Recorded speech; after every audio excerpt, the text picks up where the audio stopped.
الوحدة السكنية عندنا فيها 2 غرف وصالون ومطبخ وحمام، تقريبا 60 متر مربع، زائد درنا اليوم واحد البقعة خاوية مورا الدار كتسمى الحوش، هذيك تقريبا فيها واحد 40 متر مربع، يمكن لهم يديروا فيها اللي بغاو تقريبا. بالنسبه للتجهيز الداخلي كله هو درناه. بالنسبه للتجهيز الخارجي راه المبادره جات من السيد عامر فيما يخص الاناره، التزوير بالماء والكهرباء والوضع الحار، كلهم تكلف بهم السيد عامر عن طريق المبادره الوطنيه للتنميه البشريه. الصفقات كلهم موجودين، يعني بقات غير الانطلاقه ديال الاشغال ديالها. المنطقه اللي كتعتبر كعمليه اللي هي نموذجيه اللي تشكل واحد التجمع عمراني لمجموعه من الساكنه اللي متضرره بالزلزال.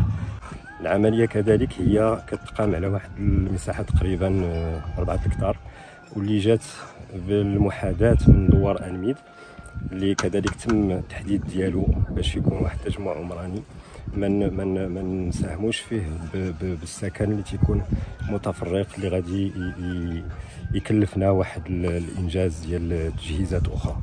دونك هذا كذلك جاء في اطار الدوريه المشتركه ما بين السيد وزير الداخليه والسيده وزيره اعداد التراب الوطني والتعمير والاسكان وسياسه المدينه. جاب القاسم دوار نميد، الله ينصر سيدنا ابنايا الحمد لله غرق نمويتي الجبل، الله ينصر سيدنا، نشكر في الله سنحمد في الله عرفت نتشكر الله ينصر سيدنا.